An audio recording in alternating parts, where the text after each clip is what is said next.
Shalom, chers internautes, shalom, cher peuple de Dieu, shalom à vous tous. Soyez bénis ce matin. Nous sommes aujourd'hui le dimanche 13 mars 2022. Je suis venu ici dans le but de partager une ponction, une parole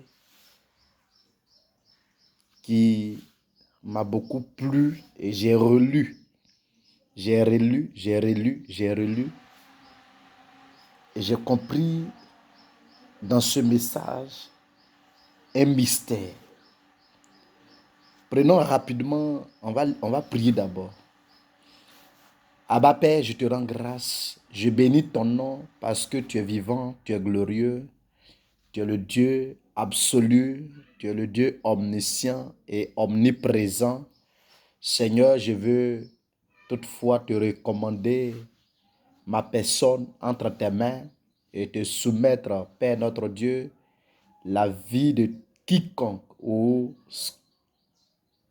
Seigneur, va suivre, Seigneur, cette vidéo en différé ou en live, que la main de l'Éternel le fasse entrer dans le repos du Seigneur Jésus-Christ et qui comprenne les mystères de la parole dans le nom puissant de Jésus-Christ. Je prends autorité sur les entités spirituelles qui ont pour objectif de nous détourner de la voie de Dieu. Mais en ce matin, en qualité d'homme de Dieu que je suis, je prophétise et je déclare, je décrète au nom de Jésus-Christ que la main de Dieu, la puissante main de l'Éternel vienne maintenant accélérer dans cette vidéo afin qu'une âme soit convertie dans le nom puissant de Jésus-Christ. Voyez, Amen. Que quelqu'un me dise Amen. Ok. Matthieu chapitre 11, verset 28. Matthieu 11, 28. Qu'est-ce que la Bible dit? Il dit, venez à moi, vous tous qui êtes fatigués et chargés, je vous donnerai du repos.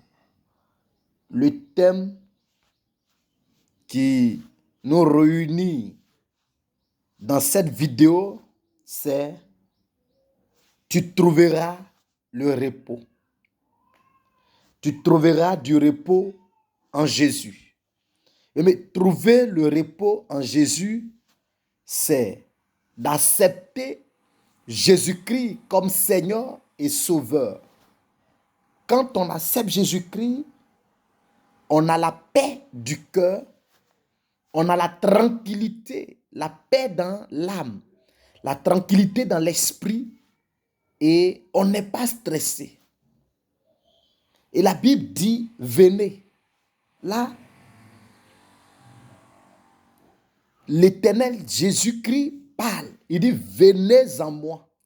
C'est-à-dire, il fait appel à des individus. Il fait appel à ses brebis. Ceux qui savent réellement qui souffrent. Aujourd'hui, un homme qui est un milliardaire, qui a un peu de sous, il ne souffre pas. Et il a fait de Dieu même ne lui dit absolument rien. Même quand tu vas lui parler de Jésus, il dit, oh, moi j'ai été chrétien il y a longtemps, depuis 2000 ans. Depuis des années, bien avant que tu ne sois né. Bien, il ne s'agit pas de là. Mais il s'agit de la conversion réelle. Parce que après cette vie glorieuse que tu es en train de vivre en ce moment précis, après cette vie-là, où tu iras, où tu passeras ton éternité, où tu passeras ton éternité. Parce qu'il est important de savoir cela. Parce que si tu ne sais pas où passer ton éternité après la mort, c'est que tu fais fausse route. Pensant que tu es béni, pensant que tu as de l'argent, pensant que tu es bien aisé, tu es assis quelque part, tu n'as pas de problème. C'est vrai, car la Bible a été claire à ce sujet. Il dit, il serait difficile à un chameau d'entrer dans le trou d'un aigu. Vous me comprenez? Il serait très difficile. Donc, il fait ce parabole pour montrer à ceux qui ont de l'argent et ceci, cela, pour dire, mais c'est vrai, il serait très dur pour un riche d'aller au ciel parce que il ne fait rien avec Jésus-Christ. C'est pourquoi la Bible dit que je ne suis pas venu pour les milliardaires, mais je suis venu pour les pauvres. C'est pourquoi Matthieu chapitre 5, là-bas, il dit, heureux les pauvres en esprit, car le royaume des cieux est à vous. Alléluia. Tu trouveras le repos en Jésus-Christ. Donc, trouver le repos en Jésus-Christ, c'est d'accepter Jésus-Christ comme Seigneur et Sauveur, d'abandonner notre orgueil, de quitter les choses mondaines, de quitter le monde, de quitter des choses inutiles, accepter véritablement Jésus-Christ.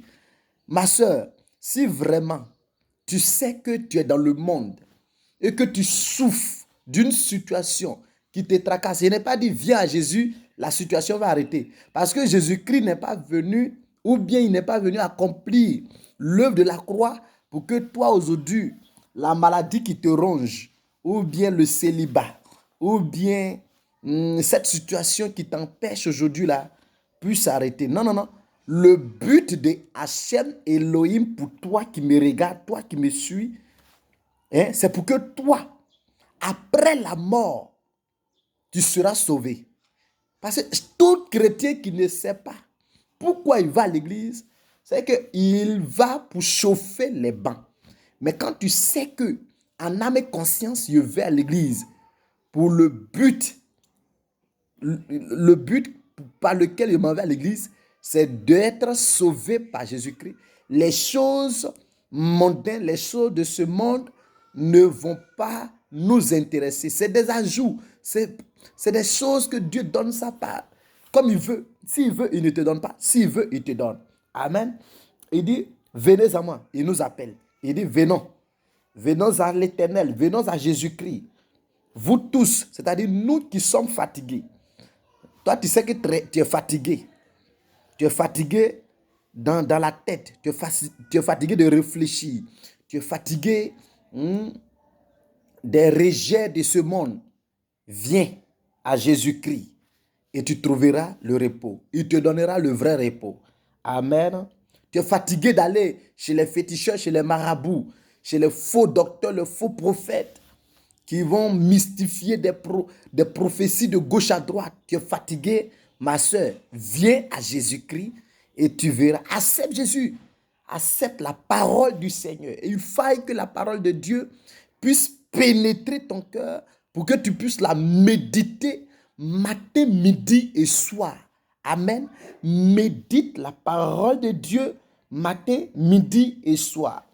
Il dit, je vous donnerai du repos. Vous qui êtes chargés, je vous donnerai du repos. Voici au verset 29, il dit, prenez mon joug sur vous. Le joug, c'est quoi? Le fardeau, portez-la. Portez la croix. Prenez mon joug sur vous. Recevez mes instructions. C'est-à-dire, quand quelqu'un parle d'instructions, il parle de ses principes. Il parle de ses lois. Les ordres qu'il donne, ce sont des prescriptions. Voyez? Des instructions. Car je suis doux. Voici, il est quelqu'un qui est doux de cœur. Il est quelqu'un qui est gentil. Il est quelqu'un qui a amour. Il est quelqu'un qui aime l'humanité. Il est doux. Et il dit humble de cœur. Son cœur là, il n'est pas comme orgueilleux comme nous. Il n'est pas arrogant comme nous. Il n'est pas coloreux comme nous.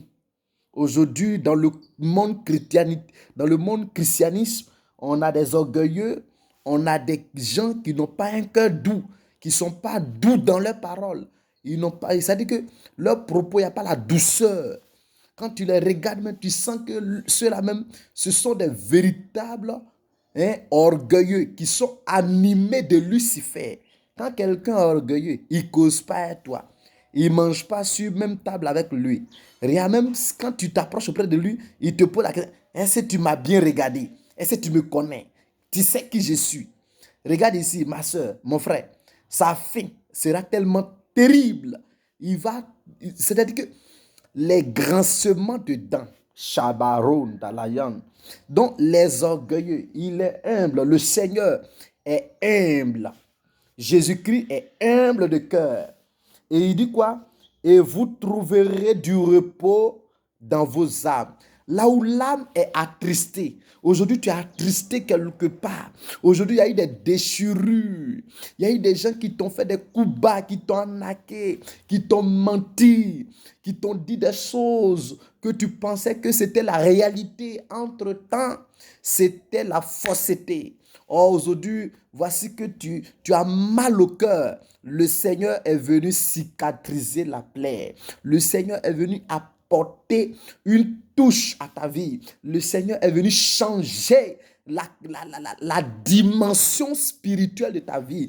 Le Seigneur est venu changer ta position initiale. C'est pourquoi accepte Jésus-Christ. Toi qui souffres en ce moment précis, tu es en train de te promener ou tu es couché, je ne sais où tu te trouves en ce moment, mais sache que Jésus-Christ t'appelle à la réconciliation. Toi aussi, tu penses que tu es exé, tu as tout, tu ne fais rien avec Jésus-Christ, tu ne vas pas à l'église. Écoute-moi bien, ma soeur, ou bien mon frère, laisse-moi te dire quelque chose, où tu passeras ton éternité après la mort. Où passeras-tu ton éternité? On a connu des milliardaires dans ce monde qui sont morts. Ils sont morts, leur milliard est resté ici. Ils ne sont pas partis avec leur milliard dans leur tombe.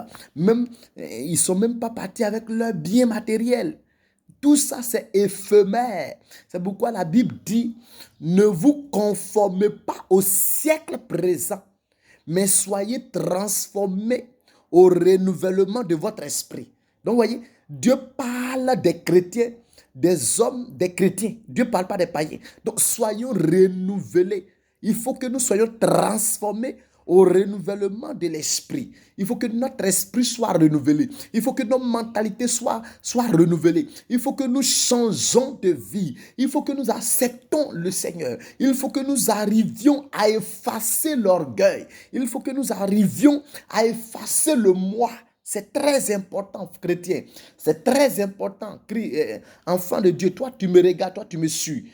Pendant que je suis en train de te parler en ce moment précis, il est important, il est fort probable que vous preniez maintenant votre décision initiale et vous prenez l'initiative d'accepter véritablement Jésus-Christ, car Jésus est le chemin, la vérité et la vie éternelle. Après lui, il n'y a personne. Personne, nul ne vient au Père qu'à passer par Jésus. Personne ne peut aller au Père, personne ne peut aller vers Dieu sans qu'il passe par Jésus-Christ. Parce que Jésus est le médiateur entre nous et les hommes. Alléluia. Jésus est le médiateur entre nous et les hommes. Entre nous et Dieu. Donc Jésus est le médiateur entre nous et Dieu. Amen. Jésus est le médiateur entre nous et Dieu. Laisse-moi te dire quelque chose. Le thème, c'est tu trouveras le repos de ton âme. Macabot. Il dit quoi? Tu trouveras le repos de ton âme. Tu trouveras le repos en Jésus. Donc, tu trouveras le repos de ton âme.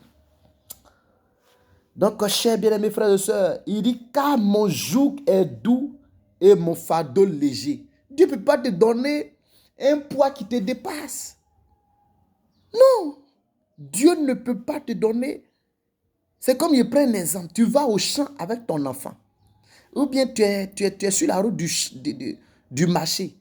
Et tu sais que le régime de bananes que tu as là, ton enfant qui a au moins 5 ans, il ne peut pas charger. Et puis tu le forces à charger. Est-ce que quand tu vois ça, c'est normal? Ce n'est pas normal. Donc, ce que toi-même, tu n'arrives pas à supporter, Dieu ne peut pas te donner. Donc, le fardeau de Dieu est tellement léger. Donc, actuellement, tu penses que tu es fatigué, tu veux aller te suicider. Non, ce n'est pas la question, c'est pas la réponse à tes demandes, à tes requêtes. C'est le fait que vous devez c'est-à-dire, vous devez déposer, vous devez faire confiance en Jésus-Christ et déposer votre fardeau au pied de l'Éternel. C'est important. Donc, soyez bénis, c'est votre serviteur, le prophète béni Élie. Je suis venu partager cette parole avec toi qui me regarde. Je suis venu partager ce message avec toi qui me suis. Écoute-moi bien. Oui, tu trouveras le repos de ton âme en Jésus-Christ. Quand tu accepteras l'Éternel comme Seigneur et Sauveur, tu trouveras le repos. C'est pourquoi quand nous regardons un peu dans le livre de Matthieu chapitre 6, verset 33, la Bible dit, cherchez premièrement le royaume des cieux et sa justice.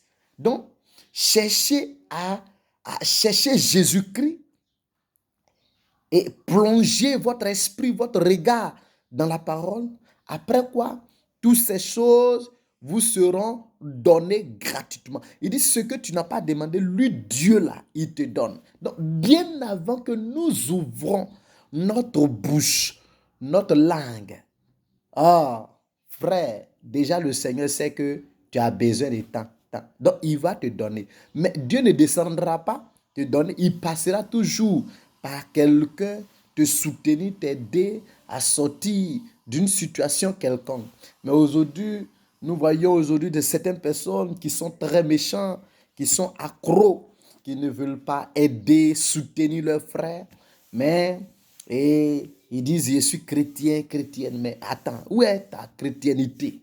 Posons la question. Jésus-Christ, en Jean 3, en Jean 3, 16, qu'est-ce que la Bible dit? Jésus dit, Christ a tant aimé le monde, raison pour laquelle il a donné. Donc, quelqu'un qui veut suivre le Christ comme imitateur doit donner.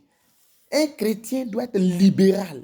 Un chrétien ne doit pas donner avec des regrets. Un chrétien ne doit pas donner avec une pensée nortune, une pensée qui ne glorifie pas Dieu. Mais un chrétien normal, là, il doit poser l'acte qu'on appelle le sacrifice. My God. Jésus a été sacrifice. Jésus s'est donné en sacrifice. Il dit, il a tant aimé. Quand tu aimes, en donnant, mais tu ne réfléchis pas. Mais quand tu n'aimes pas, quand tu donnes, attends, s'il donne 20 000 francs même, est-ce que ça ne sera pas... Attends, tu as vu, non? C'est comme ça. Ça, ce sont les païens. Quand tu es païen, tu réfléchis. Mais quand tu donnes, tu veux que la personne encore te dise, oh, quoi, ayokao, amen, merci. Non, n'attends pas l'approbation des hommes. Mais attends toujours que Dieu t'honore. Si l'homme ne t'a pas honoré et que Dieu t'a honoré, gloire à Dieu. Le ciel est gagné. Mais vous cherchez d'abord, non, oui, dis-moi merci. Mais attends, on ne t'a pas dit merci. Attends, tu donnes pour qu'on te dise merci? Non, non, non, non, non. Sois chrétien. C'est important.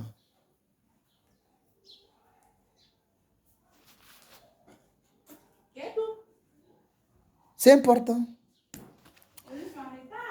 Donc, que Dieu vous bénisse.